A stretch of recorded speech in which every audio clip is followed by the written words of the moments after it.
Okay, picture this. You're cozied up on the couch, delving into a new game that's caught your attention. The gameplay is captivating, the story is enthralling, and before you know it, you're completely immersed.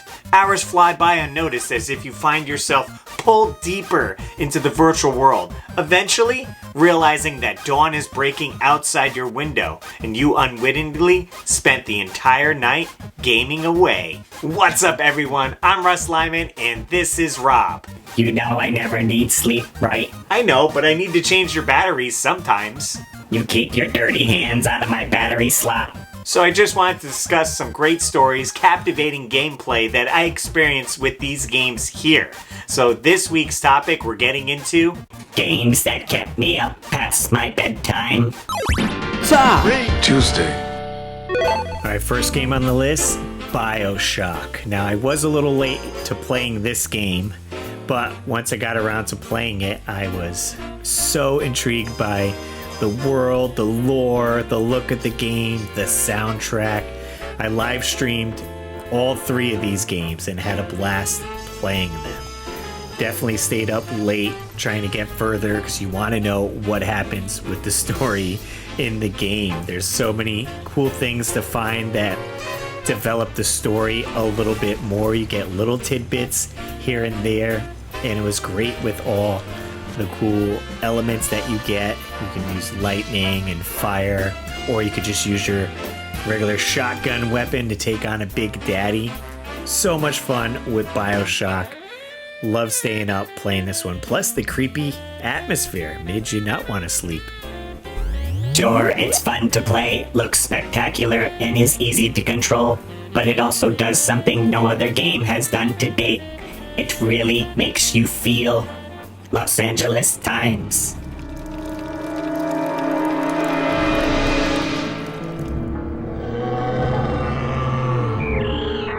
Now, keeping with that creepy atmosphere, gotta have Super Metroid on here. When this came out, boy oh boy, such an upgrade. It was on the Super Nintendo. So excited to dive back into this world. And so much more to explore, and now you get a map so you can't get lost as easily as you were maybe on the Game Boy or the Nintendo one. So I can remember countless sleepovers with my friends to playing some Super Metroid, trying to get a little bit further. You know, we each had maybe our own copy, and maybe we brought one over on the sleepover, and it's like, okay, what upgrades did you get? Where are you stuck? Did you get the speed boots yet? And this does such a great job with the atmosphere to be alone in space, that isolation. The music is so fantastic in each area, puts that mood perfectly, makes you want to stay up and continuously play and search for more upgrades. It's 100% the game, and once you beat it, you can even go back, try to find some more. I love it.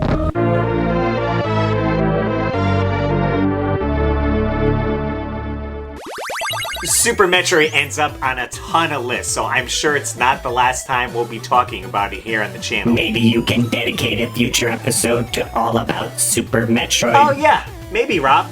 Note it. Alright, let's get on to the next one on the list. And we gotta have a frustrating NES game on here, right? Ninja Gaiden. Man, this one was awesome.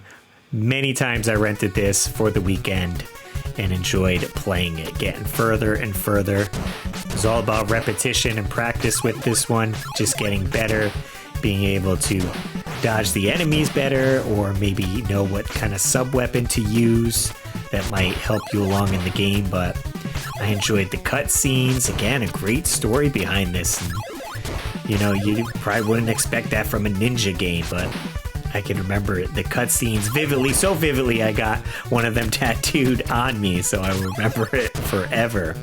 And yeah, just so much great things to say about this game, and you get just sucked up into playing, even though it is so very difficult.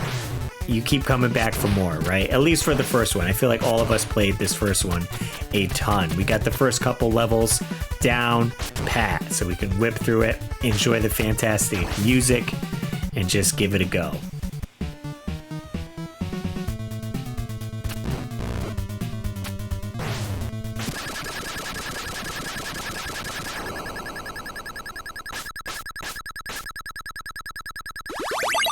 So had to add Mortal Kombat 11 on the list. I remember going to GameStop for the midnight release. Technically, they gave it out early, so it was like 10 p.m., but I grabbed it, headed home, and jumped on to live stream it. I was live streaming the Switch version here, and I figured a lot of people would be playing the PlayStation 4 Xbox version, so I thought it'd be unique to stream the Switch version. And I played through the story mode, enjoyed it so much. This is the, first time I experienced having a story mode in a Mortal Kombat game. And such a big epic story too. They let you go through all the characters, and how they incorporate the fights into the story is fantastic. And then just learning all the moves, getting good at a few characters, maybe learning their fatalities. It just made me want to stay up and keep playing this game. The general graphics look exceptionally worse, but even at its base level, Mortal Kombat 11 is an absolute gorgeous game, and a lot of that does come through on the Switch version. IGN. Yo, it just brutality Shao Kahn. Well, this game has certainly come a long way from when it first released back in 1992 in the arcades. Yeah, I certainly sunk a lot of quarters into that one. Where'd you get the quarters, Russ? I took them from my mom's purse. Unbelievable. What's the big deal? Don't judge me. We're not at Planet Fitness. This is the internet. All right, Mega Man X. One fantastic game for sure. Some late nights playing this one. So many things to discover in this game, and so fantastic. Once we beat it, we wanted to redefine, okay, how can we beat it quicker? What bosses, should we tackle first? Funny enough, as kids, we thought we should record our gameplay. So I have a VHS tape that we hooked a VCR up to our Super Nintendo, and I have my playthrough of Mega Man X on VHS. Forget how many hours it took me, but I had gotten so good that I was like, hey, I could play through this game in one sitting, and let's record it. So I thought that was pretty awesome. Again, bringing this over to a friend's house, staying up, just playing Mega Man X and enjoying it so much, and then learning about all the secrets in it, going back trying to get all the upgradable armor. So much to do in this game. Fantastic.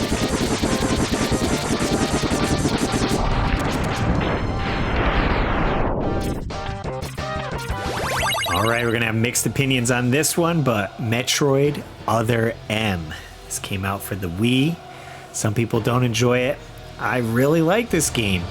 I didn't get into the Prime series that much because it was first person, so I was so excited when I heard this was coming to the Wii and it was going to have that third person aspect brought back that, I loved so much in Super Metroid. I personally think that's how Metroid games should be. I really enjoyed Metroid Dread when it came out, and this is kind of giving me those vibes there. Very cool concept. I thought the storyline, take it or leave it, whatever. I was more about the gameplay. I really enjoyed playing this one, and I definitely remember getting close to the end and was like, I'm gonna beat this game. And I thought I was close, and then it was like another 2 hours had gone by, and then I knew I was close, and I was like, I have to stay up to beat this game. So I think one night I ended up playing it probably 8-10 hours just so I could see the ending of the game, and it was a blast. And I'd love to go back and give this one another go, maybe live stream this one. Let me know your thoughts. Did you enjoy Metroid Other M?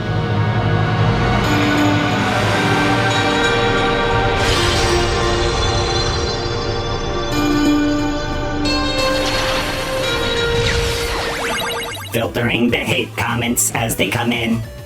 Oh, what? You could do that, Rob? Oh, you have so much to learn about my full abilities. You're so odd. Okay, well, the next one on my list, I haven't seen on most people's list. They don't really talk about this game, but I know people love this game. Lunar, the Silver Star Story. Now, I did play it originally on Sega CD, but I don't have my Sega CD copy anymore, but I do have the PlayStation version. I believe they're similar. But diving into this game and not knowing anything about it, picked it up for the Sega CD, and I was like, okay, it's like an RPG, almost like a Link to the Past-ish meets Final Fantasy, and I just got so involved in the story. I love these cutscenes with the voice actors. I thought the story was so captivating and just drew you in, and you really felt for the characters in the game. You wanted to keep going on this quest and help each other out and try to save the world. And it's just so beautiful to look at. I love all these cutscenes. And then, it's an RPG, so you gotta do some grinding to get your level up. So certainly remember staying up late, grinding just so I could get stronger, so we could make it to the new area or defeat the boss that was too hard. And, back then I had plenty of time to do that, so I could stay up late, grinding away on Lunar. Now, I never did get to play the sequel, Eternal Blue, so hopefully I can maybe do that and complete the story. Your harp. You're playing so strange. Is something bothering you? You can tell me. Alex, please tell me what's wrong. Some of these games just really pull you in with the story or gameplay that you cannot stop playing. Yes, I love a good story that keeps you guessing what's going to happen next. Okay guys, let's jump over to the community tab and see what you guys had to say with games that kept you up past your bedtime. Joseph Rogers says, I've had to say 2 games. They were Super Mario 64 and the game Shadow Man for the N64. I remember getting that one on PC, but my PC couldn't play the game, so maybe I'll check out the N64 version. Purge and Splurge Thrifton said, I vividly remember pulling an all-nighter on Christmas break 96 playing Mario 64. I didn't realize how late it was until I heard my dad getting up and getting ready to go to work. I must have been playing for dang near 18 hours straight. I had to get all the stars though. Wow, talk about an epic gaming adventure. Hey, good job on those stars. Retro Patronum says Age of Empires on the PC. Now, I never played that one, but I can imagine I could sink some hours into it. Waves and Games says Halo 2, the greatest midnight launch I've ever been a part of. Retro Card Collector says OG Final Fantasy on the NES. I could think of at least 2 nights of no sleep with friends playing that one as kids. Alex Kaz, GTA 3 on the PS2. I had the cheat codes memorized too. Phoenix Cerberus comes in, Final Fantasy VI, 3 in the US. I was in middle school and a friend let me borrow it. We probably don't remember, but that Game Genie was $79.99 at launch. That would make it equivalent to $160 today. Explains why we had just few choice games. But I remember I was so hooked on Final Fantasy III, and since I had to return it, I played it until 2 a.m. I would fake to fall asleep and then get up to play it in the middle of the night. I actually stayed home one day from school to get through Daryl's Tomb storyline. Now I have a copy of that game on SNES, PS1, GBA, iOS, and Switch. Nostalgia can be a powerful thing. Wow, love that story. Sneaking, playing the game at night, fake sleeping, love it. Receiving transmission. Receiving transmission. Oh, it seems we have someone else that has trouble getting to bed. Hey Russ, what you doing?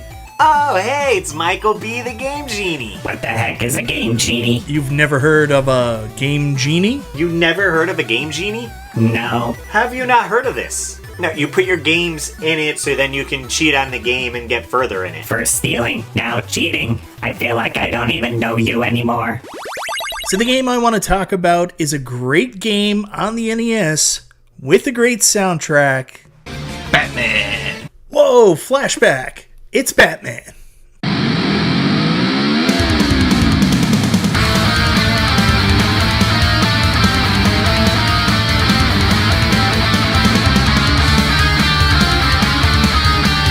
I was a huge Batman fan growing up, absolutely falling in love with the Tim Burton 1989 Michael Keaton Jack Nicklaus movie, and everything tied into it, from the toys, even car models, and of course the video game was a must play. I loved the video game because it had amazing music, amazing graphics, the gameplay was phenomenal, what's not to love, but I never got very far in it because I did find it a little bit difficult as a kid. But I would come back and revisit it as an adult because a friend of mine and fellow YouTuber, Billy from the Game Chasers, had actually posted he finished it, and I figured if he could do it, maybe I could do it too, so I decided to go back to it and try to actually get through the entire game. Now, while the game is somewhat challenging, it's really not, because it has unlimited continues, which means any game with unlimited continues can be beaten. It's just gonna take a while. So I started at like 10 o'clock at night, which is the time most people will be comfortable in their bed, but I decided I was gonna stay up until I beat Batman, and it was going pretty well. I got through the levels quick enough, learned the mechanics, learned the gameplay. I was doing really well. That is until I got to the Joker.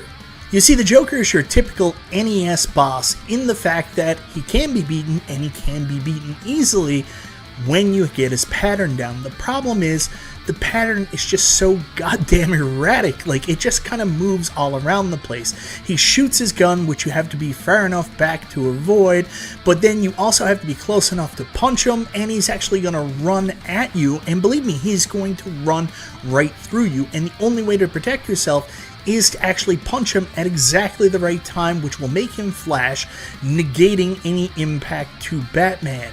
And no matter how hard I tried, I just couldn't get the pattern down. Now, of course, this game has unlimited continues, but it doesn't have a password system, so if I turned off or stopped playing my game, I would have to start all over again, and I didn't want to do that, so I ended up playing him over and over and over again for 7 hours until it was bright and early and the sun was shining in the morning, and I had still not beaten the Joker. And then finally, through pure fluke, the pattern just worked one time. I managed to knock Jack Nicholson off the clock tower, and hurrah, I beat Batman on the NES. Wow, Michael B., thanks so much for sharing that story with us. Now, without further ado, let's get to my top 3 games that kept me up past my bedtime. Number 3! If we're talking about staying up late, this game had to make the list, and that is the original Silent Hill. My God, with this game, playing it late at night, being in the basement, playing this game with the lights off, wow. Just the scenes you would see, the cutscenes here of the gruesomeness, the fog everywhere, so you didn't know what enemies were coming out. You would just hear sounds in the distance. You're like, are they coming for me? Or when the siren came out and you knew everything was changing and you were going to get these harder, difficult enemies coming after you. Just the locations, a creepy old school that you could barely see. All you have is your flashlight. Staying up late playing this game. I mean, it was more maybe paranoia. You didn't want to go to bed because you were afraid. I can definitely remember, walking late at night from my friend's house back home and like seeing things out of the corner of my eye, or like, what was that sound? Definitely plays with your mind and keeps you up. But once you want to progress the story and see what's going to happen, so you continue on, even though. To mitigate limitations on the console's hardware, developers used fog and darkness to muddle the graphics and the pop-ins, which in return helped to set up the atmosphere and mystery of the game. Thank God you came back. I was scared to be here all alone. I'm here now. I was worried too. Number 2! All right, number 2 to flip the script, Chrono Trigger. Need I say more? This game is fantastic. One of my favorites for sure. I'm actually finishing up a tattoo piece of Chrono on my arm next week, so I can't wait to get that finished. But this is definitely one of my favorite games. So happy I still have my complete box copy from when I was a kid. And again, RPGs, fantastic story. I love time travel stories. Back to the Future, one of my favorite movies. So playing Chrono Trigger and having the different timelines, you can beat the game multiple different ways. Once I had found that out, I thought, oh my God, like, can you fight Lavos at the very beginning, after you get like your new game plus? And when I had gotten the game on the DS, it actually shows how many different endings you can get, and you can fill those up. But love all the characters in this. The music, again, fantastic. I have the soundtrack and I love enjoying listening to it. But again, it just keeps you wanting more. You want to keep playing and progress that story or level up your characters maybe. And it's just so much fun. Love playing Chrono Trigger. It was a critical and commercial success upon release, receiving multiple accolades from gaming publications, and is considered one of fourth generation console gaming's most significant titles. Had sold 2.5 million copies by 2006, and among the greatest video games ever made.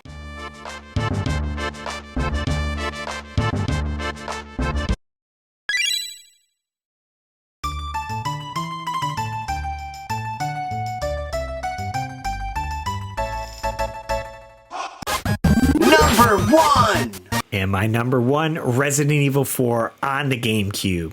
The GameStop Special Edition here. Definitely loved playing this one. I was so excited for it when it came out. I went to GameStop, had to pick it up day one and get this game. I was just blown away from, playing the earlier games. Now we're on to GameCube, and I'm like, these cutscenes are awesome. The voice acting, spot on. It really puts you in to this scenario, and you are frightened once you see these guys with chainsaws and bags on your head. You're not sleeping. You're staying up because you're going to be dreaming of those guys chasing you. And I just loved playing this over and over again, trying to get further and further, and so many different places you go in this game, starting out at the village and then progressing on, and you get the president's daughter, and now you have to protect her, and then having the quick time events that you have to be ready for, or make sure you have enough bullets so you can maybe snipe the people. So awesome on this game. Resident Evil is regarded as one of the most influential games of the 2000s, particularly due to its influence in redefining the third-person shooter genre by introducing offset camera angles that do not obscure action. Mom. Sounds like a great idea. Mission accomplished. Right, Leon? Not quite. I still have to get you home safe. Well, those were a list of games that kept me up past my bedtime. I'd love to hear about some games from you guys watching. Always remember to take breaks and maybe set time limits. That's right, sleep deprivation is no joke, kids. And knowing is half the battle. G.I. Joe! Thanks so much for sticking around to the end of the video. I had so much fun putting this list together. If you guys enjoyed this one, perhaps you enjoy NES games that came out after the Super Nintendo was released. I bet you there's a few that made the list you never heard of. As always, guys, I'm RussLyman, and keep your world fun bit by bit.